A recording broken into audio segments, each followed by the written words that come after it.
কেমন আছেন আপনারা সবাই? আলহামদুলিল্লাহ, আমিও ভালো আছি।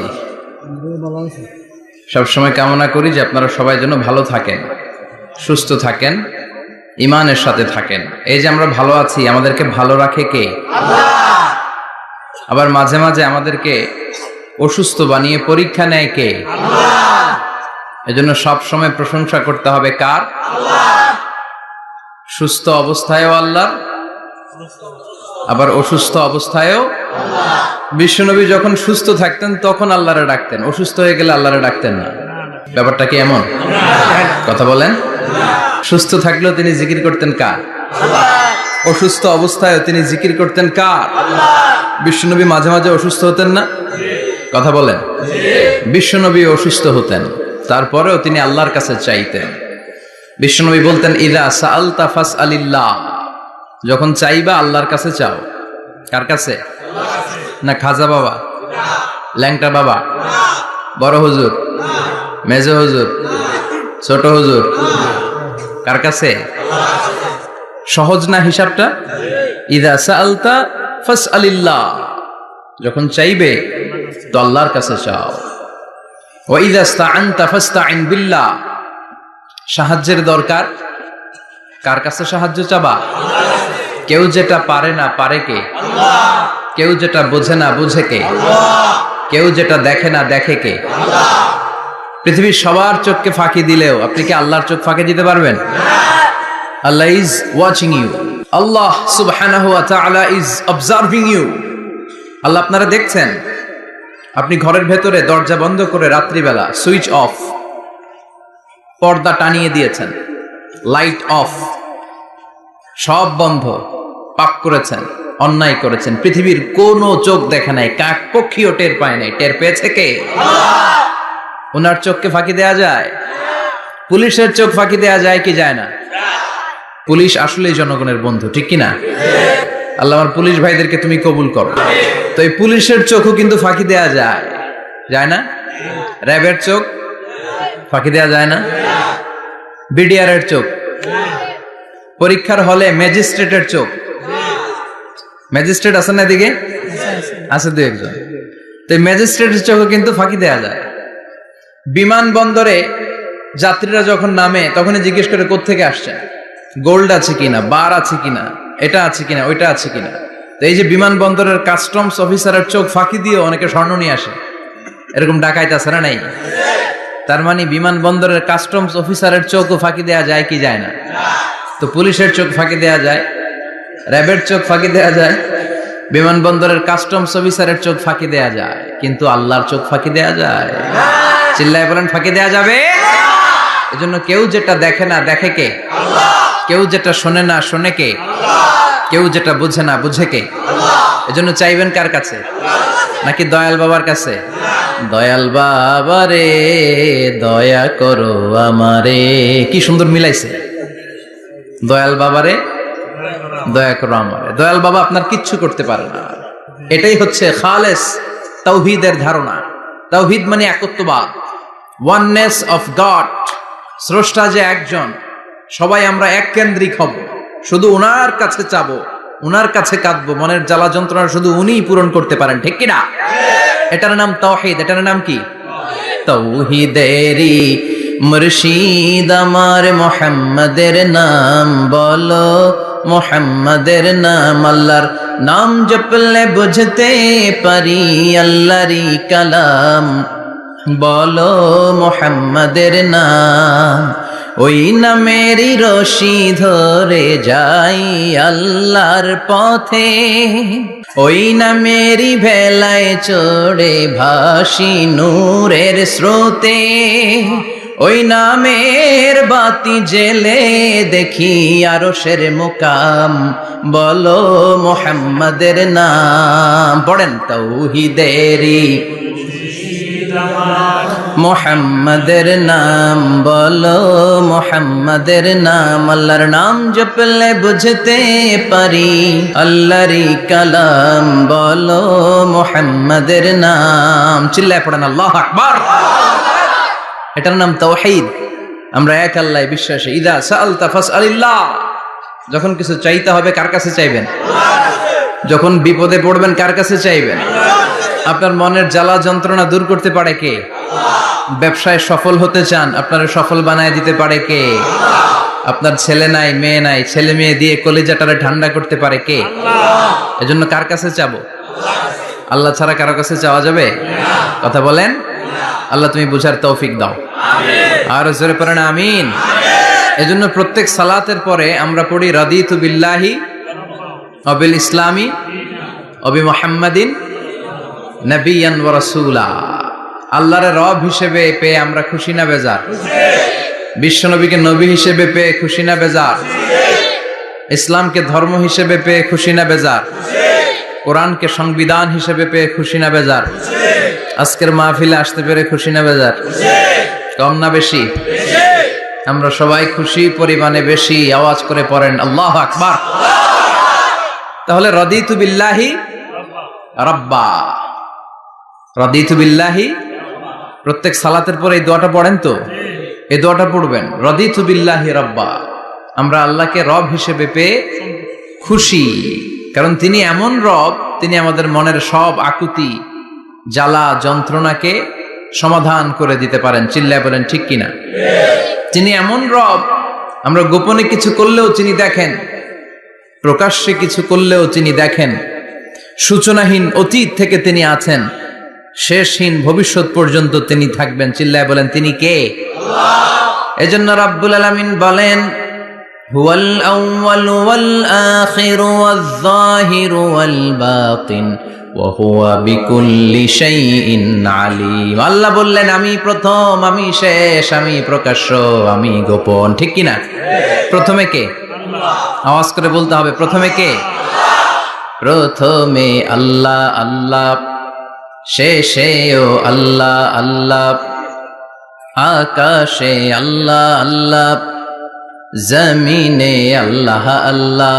চিল্লায় পড়েন প্রথমে আল্লাহ আল্লাহ, শেষেও আল্লাহ আল্লাহ, আকাশে আল্লাহ আল্লাহ, জমিনে আল্লাহ আল্লাহ। নিখিল জাহান গাই গুণগান তার নামে গাই, আমরাও গাহি তাআলা হামদে বারি তাআলা, হামদে বারি তাআলা, হামদে বারি তাআলা।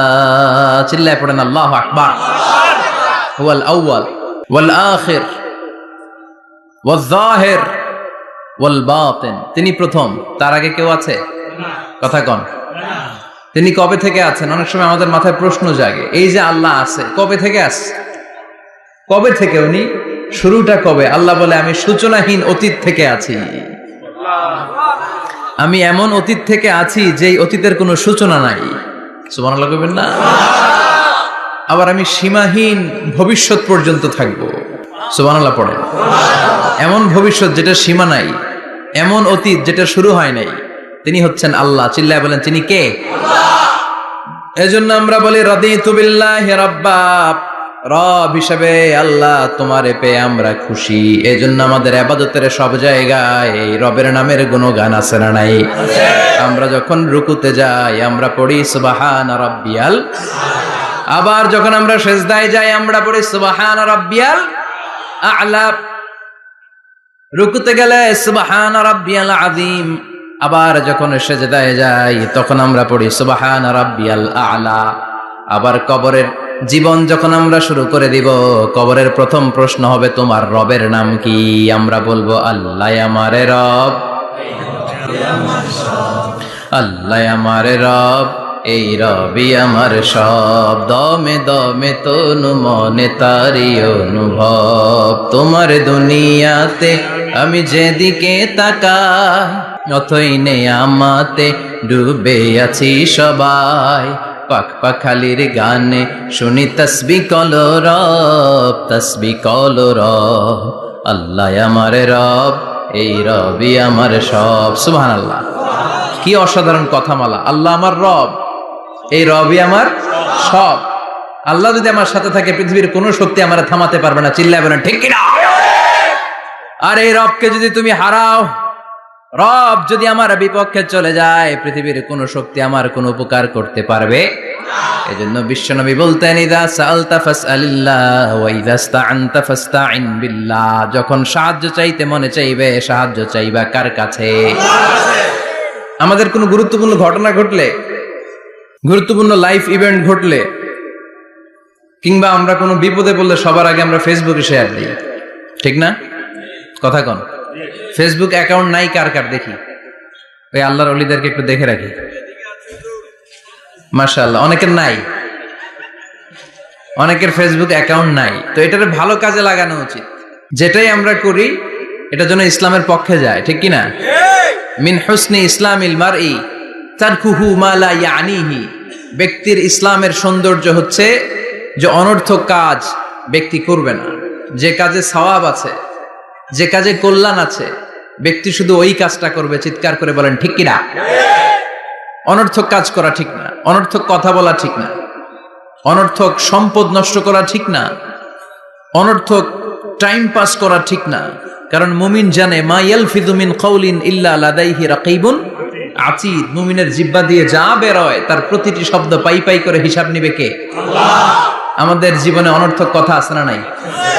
চায়ের দোকানে বসলে অপ্রয়োজনীয় আলাপ, নিজেরও কাজে লাগে না, ফ্যামিলিরও কাজে লাগে না, ইসলামেরও কাজে লাগে না, খালি খোঁচাখুচি ঠেলাঠেলি বাড়ায়। এরকম ডাকাত আছে না নাই? অপ্রয়োজনীয় কথা, অপ্রয়োজনীয় কাজও আছে না নাই? এদেশে দেদারসে মানুষ করে বেড়াচ্ছে অপ্রয়োজনীয় কাজ। হুজুররে পাইলে হাজার হাজার ছবি আছে না নাই? এটা অপ্রয়োজনীয় না? হজে গিয়েছিলাম, কমসে কম 10,000 ছবি তুলছে আমার সাথে হাজিরা। অপ্রয়োজনীয়, প্রয়োজন নাই। এসেছে ইবাদত করতে, হুজুর একটা সেলফি। ইয়াং ছেলেপেলারা সেলফি তোলে বেশি। আর বুঝলাম না, আঙ্গুল দুইটা এরকম করে রাখে। আমি বললাম এটা কি? কই হুজুর, ইটস গ্যাংনাম স্টাইল। এটা কি? Gangnam style. এরকম বাঁকা করে থাকবে আর এরকম দুইটা ছবি তুলবে। তো এগুলো অনর্থক। মুমিন ওই কাজ করবে যে কাজটা constructive, fruitful for him, for his family and for the society। যেটা তার নিজের কাজে আসবে, যেটা তার ফ্যামিলির কাজে আসবে, যেটা সমাজের কাজে আসবে। এই কাজগুলো করার দরকার আছে না নাই? আমার দেশের যুবক ছেলেগুলো অপ্রয়োজনীয়, কোনো কারণ নাই এই সমস্ত কাজে ঝগড়া বিবাদে আলাপে লিপ্ত থাকার কারণে তাদের যে ইনোভেটিভ পাওয়ার আল্লাহ তাআলা দিয়েছেন, এটাকে তারা কাজে লাগাতে পারে না। আমাদের দেশের যুবকদের কিন্তু অনেক ম্যারিট। তারা যখন পৃথিবীর বিভিন্ন দেশের ইউনিভার্সিটিগুলোতে পড়ে, তারা র্যাঙ্কিং এ 1 নম্বরে আসে একেবারে। আমি যে ইউনিভার্সিটিতে পড়ি, ইন্টারন্যাশনাল ইসলামিক ইউনিভার্সিটি মালয়েশিয়া, ওখানে বাংলাদেশিদের ফলাফল রেজাল্ট সবচেয়ে ভালো। হার্ভার্ডে যান, ক্যামব্রিজে যান, অক্সফোর্ডে যান, যেখানেই যাবেন বাংলাদেশিদের ফলাফল অনেক ভালো। তো তারা সেখানে অপ্রয়োজনীয় কাজে তাদের সময়কে নষ্ট করে না। এজন্য যুবক ভাইয়েরা, তোমাদের আছে প্রাণ ঢালা উচ্ছ্বাস, অনেক শক্তি তোমাদের গায়ে। এখন তোমাদের রক্ত গরম, তোমাদের এই গরম রক্ত ইসলামের কল্যাণে কাজে লাগাইতে হবে। শুধু সেলফি তুইলা সময় নষ্ট করা যাবে না। চিল্লায় বলো ঠিক কিনা? কিছুদিন আগে আমি দেখলাম মানবতার দেয়াল। কিসের দেয়াল? কিছু ছেলে পেলে new idea, what an idea, new idea বের করেছে যে এটার নাম মানবতার দেয়াল। খুব সম্ভবত মসজিদের এক ওয়ালের মধ্যে তারা লিখেছে মানবতার দেয়াল, আর কিছু হ্যাঙ্গার টানিয়ে রেখেছে, আর বলেছে যেটা অপ্রয়োজনীয় রেখে যান, আর যেটা আপনার লাগবে নিয়ে যান। এই যে শীত, প্রচন্ড শীতে অনেকের জ্যাকেট নাই, আমাদের কয়েকটা করে জ্যাকেট, জাম্পার, সোয়েটার, চাদর, মাফলার, অনেকের একটাও নাই। আছে না নাই? তারা দেয়ালের নাম দিয়েছে মানবতার দেয়াল। এখানে আপনার অতিরিক্ত পুরান জ্যাকেট থাকলে রেখে যান। তো অনেকে পুরান জ্যাকেট, মাফলার, চাদর ওখানে ঝুলিয়ে রেখে গিয়েছে। আবার লিখে দিয়েছে যার লাগবে তিনি নিয়ে যান। যার মাফলার নাই, যার জ্যাকেট নাই, চাদর নাই, তারা এসে নিয়ে যাচ্ছে। এটা একটা সুন্দর আইডিয়া না? তো চায়ের দোকানে ছেলেপেলেগুলো যদি মারামারি করতো, অপরাজনীতি করতো, গুতাগুতি করতো, কিলাকিলি করতো, তাহলে মাথা থেকে এই আইডিয়াগুলো বেরোতো? কথা বলেন। Human capacity is amazing. কি পরিমাণে আল্লাহ তাআলা যে আমাদেরকে ক্যাপাসিটি দিয়েছে, আমাদেরকে যে কত প্রিভিলেজ আল্লাহ তাআলা আমাদেরকে দিয়েছে আমরা জানিই না। আমরা আমাদের দেহে কত শক্তি, সম্ভাবনা নিয়ে যে ঘুরে বেড়াই, আমরা অনুধাবন করি না। এজন্য সময়গুলোর কাজে লাগাও। কিন্তু আফসোসের সাথে লক্ষ্য করা যাচ্ছে যুবকদের চরিত্রকে ধ্বংস করে দেওয়ার জন্য যে কয়েকটা হাতিয়ার আছে, সবগুলো বাংলাদেশে আছে না নাই? ইয়াবা আছে না নাই? ফেন্সিডিল আছে না নাই? হিরোইন আছে না নাই? মারিজুয়ানা আছে না নাই? এই ফেন্সিডিল ইয়াবা আগে শুনতাম ইউনিভার্সিটির ছেলেরা খাইতো, এরপরে নাইমা আসলো কলেজে, এরপরে হাই স্কুলে, এখন প্রাইমারি ছেলেদের হাতে ওই ইয়াবা ঢুকছে। চিল্লা এখন ঠিক কিনা? দেশের যুব সমাজ আজকে কোথায়? পর্নোগ্রাফি, এক একটা মোবাইল এক একটা হিন্দি সিনেমার কারখানা। ইন্ডিয়ান নায়িকাদের কোমর দুলানো ডান্স আছে না নাই? স্মার্টফোন নিয়ে ছেলে স্মার্ট হয়, কিন্তু ইমান, আখলাক, চরিত্র সব শেষ। অপরাজনীতি, রাজনীতির নামে মন্দ খারাপ প্রতিহিংসামূলক ছাত্র রাজনীতি, নেতারা এই যুবক ছেলেদেরকে ইউজ করে, ওর বিরুদ্ধে ও মার, তুই ওরে মার, ওনারা থাকে অন্য জায়গায়, আছে না নাই? এভাবে আমাদের দেশের ছেলেদের চরিত্র, তাদের সম্ভাবনাকে আমরা নষ্ট করে দিচ্ছি। যুবক ভাইয়েরা, in the day of judgement, কিয়ামতের কঠিন ময়দানে আল্লাহ তাআলা 7 শ্রেণীর ব্যক্তিকে তার আরশের নিচে ছায়া দিবেন। এর মধ্যে এক শ্রেণী হচ্ছে তোমরা যারা যুবক, শাবুন নাশাআ ফি ইবাদাতিল্লাহ, ওই যুবক যারা তাদের যৌবনে, তাদের সময়টা, তাদের দিন, তাদের রাত তারা আল্লাহর ইবাদতে কাটিয়েছে। সুবহানাল্লাহ পড়েন। 7 শ্রেণীর মধ্যে 2টা শ্রেণী হলো যুবক। একটা হলো যৌবন সময়ে যারা আল্লাহর ইবাদতে রাত কাটায়, সময় কাটায়।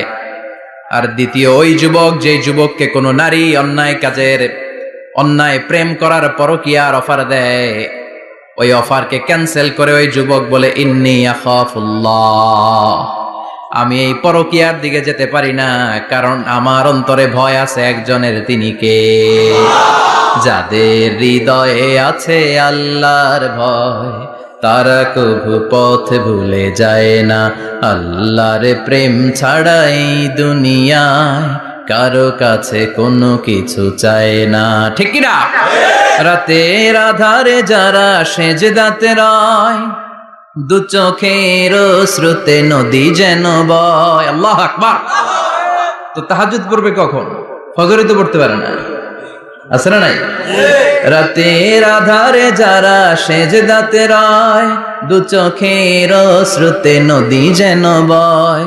ছলনার হাতছানি যতই ডাকুক, পেছনে ফিরেও সে তাকায় না। যাদের হৃদয়ে আছে আল্লাহর ভয়, তারা কভু পথ ভুলে যায় না। আল্লাহর প্রেম ছাড়াই দুনিয়ায় কারো কাছে কোনো কিছু চায় না। চিল্লায় বলেন ঠিক কিনা? তার মানে প্রথম হচ্ছে এক যুবক, যেই যুবক তার যৌবন কালের সময়টা আল্লাহর ইবাদতে কাটায়। দ্বিতীয় হলো এমন যুবক পরকীয়ার অফার পেয়ে সে বলে আমি ভয় পাই একজনকে, তিনি কে? এজন্য যুবক, তোমার অন্তর আল্লাহর ভয় থাকতে হবে। তোমার সময়টা এমনি কাটানো যাবে না, ইবাদতে কাটাতে হবে। ঠিক কিনা? এজন্য আমরা নামাজের পরে বলি রাদিতু বিল্লাহি রাব্বা, আল্লাহকে রব হিসেবে পেয়ে আমরা খুশি। তারপরে বলি অবিল ইসলামি দিনা, ইসলামকেও দিন হিসেবে পেয়ে আমরা খুশি না বেজার? কথা কন, খুশি না? আপনি খুশি হইলে আপনার লাভ, খুশি না হইলে আপনার লস। ইসলামের বিজয়কে সমুন্নত করবে কে? ইসলামের পতাকা পত পত করে হোয়াইট হাউসের উপরেও একদিন ঝুলবে। চিল্লায় বলেন ঠিক কিনা? আল্লাহ বলেন খবরদার, ফু দিয়ে ইসলামের বাতি তোরা নিভাতে পারবি না। ইউরিদুনা লিয়ুতফিউ নূরাল্লাহি বিআফওয়াহিহিম ওয়াল্লাহু মুতিম্মু নূরিহি ওয়ালাউ কারিহাল কাফিরুন। ইসলাম বিরোধীরা চায় মুখের ফুৎকারে ইসলামের বাতিকে নিভিয়ে দিতে। আল্লাহ বলে খবরদার, ষড়যন্ত্র করে লাভ নাই, ইসলামের বিজয় আমি নিশ্চিত করে দেব। স্যামুয়েল হ্যান্টিংটন একটা বই লিখেছে, দ্য ক্লাশেস অফ সিভিলাইজেশন। ওই বইতে তিনি বলেছেন এই যে সভ্যতার সংঘাত, এত সভ্যতা, চায়না সভ্যতা, আর্য সভ্যতা, বৈদিক সভ্যতা, সিন্ধু সভ্যতা, মহেঞ্জোদারো সভ্যতা, ইরাকীয় সভ্যতা, মিশরীয় সভ্যতা, একটার পর একটা সভ্যতা পৃথিবীতে এসেছে, একটার পর একটা সুপার পাওয়ার। এখন সুপার পাওয়ার হচ্ছে ইউনাইটেড স্টেটস অফ আমেরিকা, ধারণা করা হচ্ছে এরপরে চায়না হবে সুপার পাওয়ার, আবার অনেকে বলছে এরপরে ইন্ডিয়া হবে সুপার পাওয়ার। এভাবে একটার পর একটা সুপার পাওয়ার যাওয়ার পরে সর্বশেষ যে সুপার পাওয়ারটা পৃথিবীর বুকে মাথা উঁচু করে দাঁড়িয়ে থাকবে সেটার নাম হচ্ছে ইসলাম। সেটার নাম কি? তার নমুনা গোটা বিশ্বব্যাপী আছে না নাই? ইসলামকে যত দমাইতে চায় এটা আরো উপরের দিকে ওঠে। সুবহানাল্লাহ কইবেন না? ইসলামের বৈশিষ্ট্য হচ্ছে চারা বীজের মতো। চারা বীজ তো আপনারা চিনবেন, নিমসারের মানুষ। বীজ, ইসলাম হচ্ছে বীজের মতো। ইসলামের শত্রুরা ইসলামকে মাটিতে গেড়ে দিতে চায়, কিন্তু ইসলাম হচ্ছে বীজের মতো, চারা বীজ। চারা বীজ মাটিতে গেড়ে দিলে কি হয়? কথা কন, আরো গজিয়ে ওঠে, মাটি ফেড়ে উপরের দিকে উঠে চিৎকার করে বলেন ঠিক কি না? ইসলাম হচ্ছে টিউবের মতো। টিউব, পুকুরে যারা নতুন সাঁতার কাটতে যায়, ডুবে যাতে মারা না যায়, টিউব নিয়ে সাগরের মধ্যে নামে। এই টিউবকে যত আপনি পানির নিচে ডুবাতে চাইবেন, টিউব আর উপরের দিকে ভেসে ভেসে উঠে। সুবহানাল্লাহ পড়ে। ইসলামরে তো ওরা চিনে নাই। ইসলাম হচ্ছে চারা বীজের মতো। ইসলাম হচ্ছে টায়ারের টিউবের মতো। এটার যতই নিচের দিকে নামাইতে যায়, এটার বৈশিষ্ট্য হচ্ছে এটার ধাক্কা মারলে এটার উপরের দিকে ওঠে। সুবহানাল্লাহ কইবেন না? গোটা বিশ্বব্যাপী আজকে ইসলামের গণজোয়ার, হাজার হাজার লোক কালিমা পড়ে মুসলমান হচ্ছে। গত কিছুদিন আগে আফ্রিকাতে এক লোক এক গ্রামের কয়েক হাজার মানুষকে এক ময়দানে দাঁড় করিয়ে একসাথে শাহাদাতের বাণী পাঠ করিয়ে মুসলমান বানায় ফেলছে। এই আফ্রিকার বুকে এতদিন আমেরিকার কাজ ছিল, এটারে বলে Tansir, Christian missionary. Lakh lakh dollar দিয়ে আফ্রিকার দেশগুলোর মধ্যে গরিব গরিব মুসলমানগুলোরে তারা নাসারা বানাতো। এই বিষয়টা যখন মুসলিম স্কলারদের নজরে এলো, এখন গোটা বিশ্বের সব মুসলিম স্কলাররা আফ্রিকায় যে ইসলামের দাওয়াতকে প্রচার করে দিচ্ছে।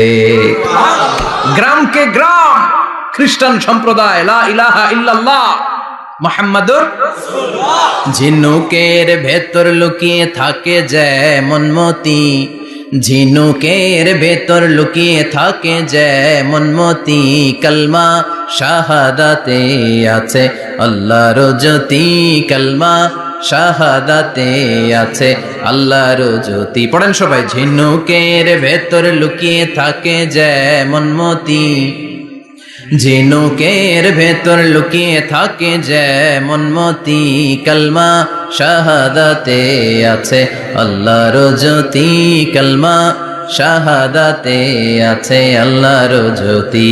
ঠিক কি না? এই জ্যোতি যদি একবার কারো হৃদয়ের মধ্যে স্থান করে নেয়, এই নুরানি আলোর ছোটা যদি কারো হৃদয়ের মধ্যে জায়গা দখল করে নেয়, পৃথিবীর কোনো মতাদর্শ তার অন্তরের মধ্যে আর থাকতে পারে না। গ্রামকে গ্রাম আফ্রিকাতে এখন কালিমা পড়ে পড়ে মানুষ মুসলমান হয়ে যাচ্ছে। সুবহানাল্লাহ পড়ে। একদিন আমেরিকার হোয়াইট হাউসের উপরেও কালিমার লা ইলাহা ইল্লাল্লাহর পতাকা পতপত করে উড়বে। চিল্লায় বলেন ঠিক কি না? এজন্য আমরা বলি ওয়াবিল ইসলামি দীনা, ইসলামকে ধর্ম হিসেবে পেয়ে আমরা খুশি না বেজার? ইউরোপ আমেরিকাতে মসজিদের সংখ্যা বাড়ছে, দাওয়াতি কাজের সংখ্যা বাড়ছে। এমনকি হার্ভার্ড ইউনিভার্সিটিতে, অক্সফোর্ডে, ক্যামব্রিজের ভেতরে, MIT Massachusetts institute of technology, সায়েন্সে যারা পড়ে এদের স্বপ্ন MITর ভিতরে ইসলাম ঢুকে গেছে। এজন্য ইসলামের আলোকে কেউ নিভিয়ে দিতে পারবে না, ইসলামের গতিকে কেউ থামিয়ে দিতে পারবে, এটা অসম্ভব। এজন্য ইসলামের বিজয় সুনিশ্চিত। আমরা যারা লেগে থাকতে পারবো, আমাদের কপালকে উজালা করে দিবে কে? আর বিরোধিতা যারা করব তাদের সব শেষ, দুনিয়াও শেষ, আখিরাতও শেষ, আমও শেষ, সালাও শেষ। এজন্য আমরা বলি রাদিতু বিল্লাহি রাব্বা, আল্লাহ তোমার রব হিসেবে পেয়ে আমরা বড্ড খুশি। ওয়াবিল ইসলামি দীনা, ইসলামকে ধর্ম হিসেবে পেয়ে আমরা খুশি। ওয়াবি মুহাম্মাদিন রাসূলা, বিশ্ব নবীকে রাসূল হিসেবে পেয়েও আমরা খুশি না বেজার? এমন রাসূল, গোটা বিশ্বের শ্রেষ্ঠতম রাসূল, শ্রেষ্ঠতম ব্যক্তিত্ব, যার কাছ থেকে পজিটিভ কোনো জিনিস ছাড়া নেগেটিভ কোনো জিনিস প্রকাশিত হয় নাই। সব ইতিবাচক, always come back positive, not go back negative. সব সময় পজিটিভ বলতেন, পজিটিভ ভাবতেন, পজিটিভ কাজ করতেন। কোন নেগেটিভ, নেতিবাচক কোনো কিছু বিশ্বনবীর জীবনে খুঁজে পাওয়া যায় না? চিল্লায় বলেন খুঁজে পাওয়া যায়? As a father, as a husband, as a commander, as a lawyer, as a reformer of the society, Muhammad is the superman of the world. গোটা বিশ্ব এখন তাকে সুপারম্যান ভাবতেছে, boss, boss of the all bosses. পৃথিবীতে যত বস এসেছে সব বসের সবচেয়ে বড় বস হচ্ছে বিশ্বনবী মুহাম্মদ সাল্লাল্লাহু আলাইহি ওয়াসাল্লাম। এজন্য আমরা বলি আবি মুহাম্মাদিন রাসূলা, আল্লাহকে রব হিসেবে পেয়ে আমরা যেমন খুশি, ইসলামকে ধর্ম হিসেবে পেয়ে তেমন খুশি, বিশ্বনবীকেও রাসূল হিসেবে পেয়ে খুশি না বেজার? কথা কন। এই বিশ্বনবীর ভালোবাসা যদি অন্তরে না থাকে জান্নাতে ঢোকা যাবে নাকি? আল্লাহর ভালোবাসা, বিশ্বনবীর ভালোবাসা অন্তরে থাকার দরকার আছে না নাই? আল্লাহকে যে পাইতে চায় হযরত কে ভালোবেসে, আরশ কুরসি লৌহ কালাম না চাইতে পেয়েছে সে। হযরত কে ভালোবেসে, আরশ কুরসি লৌহ কালাম না চাইতে পেয়েছে সে। চিল্লায় বলেন ঠিক কিনা? নবীর ভালোবাসা অন্তরে থাকতে হবে। তাহলে তিনটা জিনিসের ঘোষণা আমরা দেই নামাজের পর। আল্লাহকে রব হিসেবে পেয়ে আমরা খুশি, ইসলামকে ধর্ম হিসেবে পেয়ে খুশি, বিশ্বনবীকে রাসূল হিসেবে পেয়ে খুশি, আবার এই কিতাবটারে সংবিধান হিসেবে পেয়ে আমরা খুশি না বেজার? এটার আলোকে আমাদের সমাজ প্রতিষ্ঠিত হোক, মদিনার সমাজ হোক, সোনালী সমাজ হোক, আলোকিত সমাজ হোক, আমরা চাই কি চাই না? এই কোরআনের আইন দিয়ে আমার দেশ চলুক, আমরা চাই কি চাই না? এই কোরআনে ধর্ষকদের বিচার আছে না নাই? অবিবাহিত ধর্ষক হলে 80 ব্যাট, 100 ব্যাট, আর যদি বিবাহিত ধর্ষক হয় ডেথ পেনাল্টি। সৌদিতে করে হেড অফ, মাথাটাকে নুইয়ে তলোয়ার দিয়ে এক কোপ মেরে গর্দানটা আলাদা করে দেয়, ঠিক কিনা? অনেক দেশে ডেথ পেনাল্টি করে হ্যাঙ্গিং এর মাধ্যমে, ফাঁসির মাধ্যমে। ধর্ষণের বিচার বাংলাদেশে সহজে পাওয়া যায় না, কিন্তু কোরআন দিয়ে বিচার করলে ওই বিচার আছে না নাই?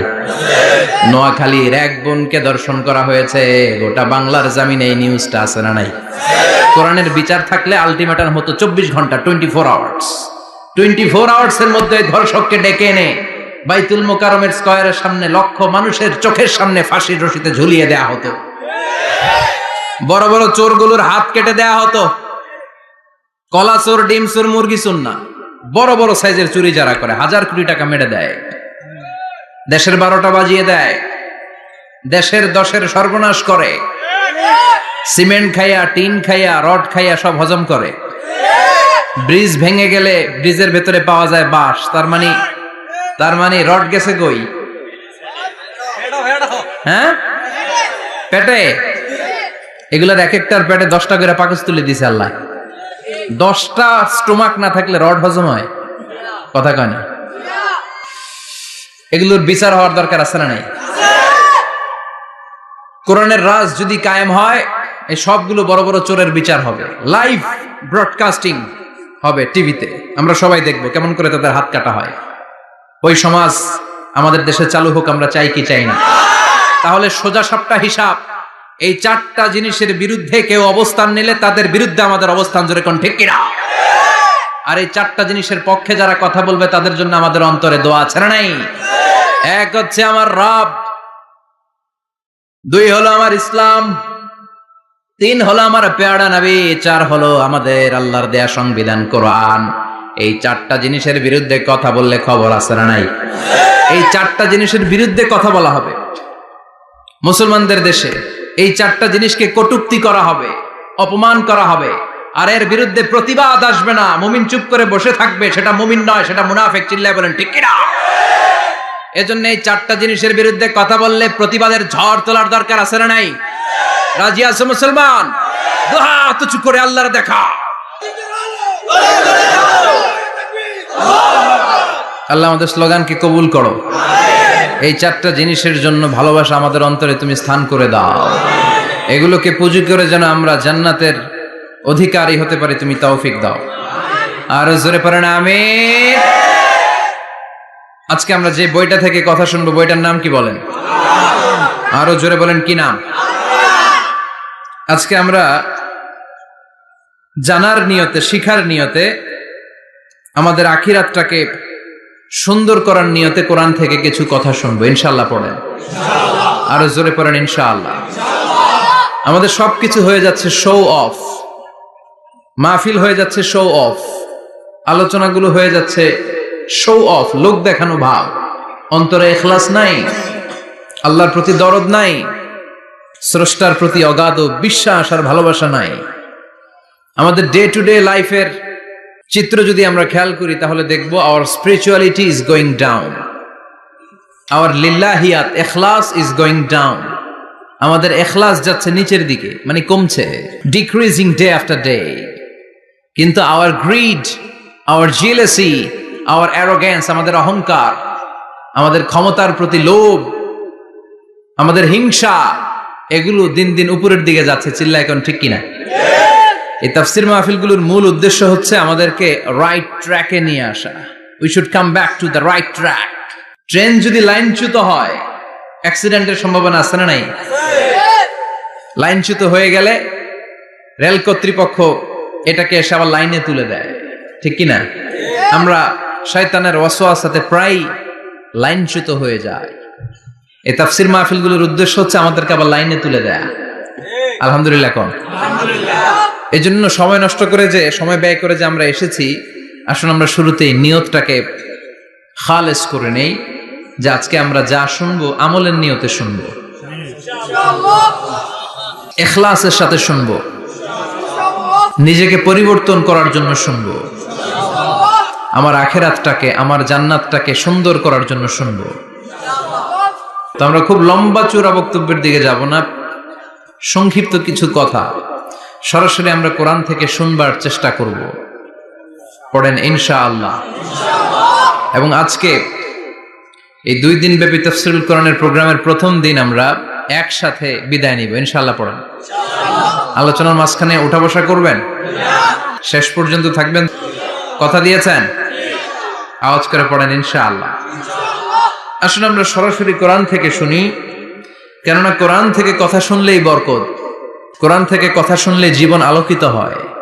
জীবনটা আলোকিত করে দেয় কে? কারণ সব সমস্যার সমাধান দিতে পারে সমাধান চাও যদি জীবনে, মরণে ফিরে যাও, খুঁজে নাও, চোখ রাখো কোরআনে। চোখ রাখবেন কোথায়? না টিভির পর্দায়? কোথায়? সমাধান চাও যদি জীবনে, মরণে ফিরে যাও, খুঁজে নাও, চোখ রাখো কোরআনে। If you want the solution this dunya and akhira, go back, have a look to the holy Quran. Subhanallah পড়েন।